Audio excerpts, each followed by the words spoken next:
What if aliens really are watching us? And what if the Democrats are becoming the next Sears? That's just a taste of the wild, sharp, and laugh out loud ride we get in real time with Bill Maher's Halloween episode, Season 23, Episode 32. This isn't just another night of quips yet. Maher dives headfirst into the things haunting America right now, from government shutdowns and UFOs to haunted houses and the actual haunting of political brands. If you love politics with a side of biting comedy, or you just want to see Marjorie Terry Taylor Greene and Michael Moynihan bicker about health care, buckle up. Let's break down everything that went down and dig into what it all really means. The episode kicks off with Maher lighting up the Halloween spirit, joking about the rarity of the holiday actually falling on show night and poking fun at the budget or lack thereof for decorations. Classic Maher self-deprecation. He riffs about how Washington gets into the act by playing Thriller for the Kids' Trick or Treating at the White House, then slides immediately into political satire.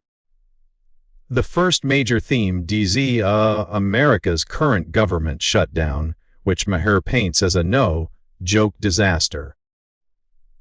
42 million food stamp recipients aren't laughing, with their cards set to go empty because politicians are playing a battle of chicken instead of actually governing. The hypocrisy is plain to him. America finds $40 billion to bail out Argentina, yet can't keep its own citizens from going hungry. Maher's monologue leans hard into the administration's focus on foreign issues over American needs. Jokes about the president, after a big trip to Asia, being given a golden crown by South Korea, aren't just for laughs. They're jabs about the flirtation with kingship and the president's musings about a third term. When the conversation turns to constitutional limits, Maher gets especially playful, pointing out the 14 magic words that no, you can't just do what you want. He's always poking fun, but clearly frustrated, especially as he calls out the Justice Department's suspension of prosecutors for calling January 6th a riot, or mob, sarcastically noting it couldn't possibly have been a riot since, well, most of the participants were white. But then, with Halloween as his backdrop, Maher swerves into something truly spooky, the reality of unidentified aerial phenomena, UAPs, the new, rebranded term for good old UFOs. He welcomes Dan Farah, director of The Age of Disclosure, Maher's panelists later in the episode, but first Maher digs in. What's different now? UAPs aren't just the stuff of rural, probed, in the woods stories. Serious people, senators, military officials, intelligence officials, are talking about flying objects doing truly unexplained things, moving at impossible speeds, hovering and disappearing, traveling seamlessly through air, space, and the ocean, and snooping around nuclear installations. Farah runs down the 6 observables, flight traits that baffle Earth's best minds: instant acceleration, anti-gravity, seamless medium transitions, hypersonic velocity, and others that leave our technology in the dust. Farah posits that UAP activity skyrocketed after we entered the nuclear age, and it keeps ramping up as our technological prowess, but not our morals, evolves. Maher jokes if the aliens wanted us dead, we'd be dead already, But isn't it strange how sightings and incidents rose just as humanity became capable of mass destruction? Farah's theory fits. 0. Maybe they're babysitting. Or maybe, as Maher says, they're saving us from ourselves by displaying their ability to turn our nukes on and off. Skepticism gets airtime too. Could it be Russia or China in disguise? Farah says that's even scarier.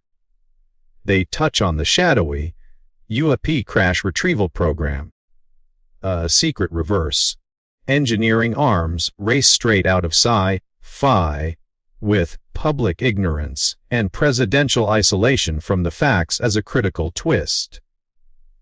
Even presidents, Maher suggests, probably aren't getting the full alien download. The conversation soon pivots back to Earth, where the political divide is as vast as any interstellar gulf.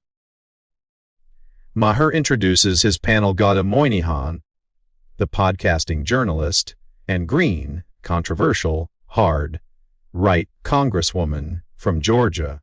Right away Maher needles Green about her public comments on national divorce and the impossibility of separating blue cities like Atlanta from their states. Green's frustration with Congress, failures on both sides, and ballooning debt become a recurring motif. The three engage in a surprisingly civil conversation about Obamacare, which Green and Moynihan both criticize for skyrocketing premiums but acknowledge gave coverage to many who previously had nothing. Maher defends it, pointing out the Republican obsession with repealing it and the myth of a magical better alternative. There's rare agreement. There needs to be transparency in health costs and less power for lobbyists who write the bills. Amidst the spiraling government debate, Maher pulls the episode back to the personal and absurd. Halloween haunted houses. Now a narcissistic trend where everyone builds their own personal scary experience. He busts out celebrity-themed haunted house jokes, poking at Britney Spears, Kanye West, Greta Thunberg, and others for what would genuinely be scary in their homes. Comedy breaks the tension, but Maher quickly returns to the unnerving reality that, while some might laugh tonight, millions will soon face real hardship if food stamp cards hit zero. Both panel members echo the same root complaint: E.T. Washington plays games, and regular Americans suffer. Green, in a rare bipartisan gesture, even agrees with Maher that political leaders are acting like the public is a piñata, hammered for political gain. The panel breaks down the filibuster, the nuclear option, and the recurring budget drama, all while Maher points out the hypocrisy of heaps of foreign aid while Americans struggle. Green states plainly, she's America only, no more bailouts, wars, or foreign causes, and wants government focus at home. Maher goes for the sharp, existential question amid personal anecdotes and economic pain.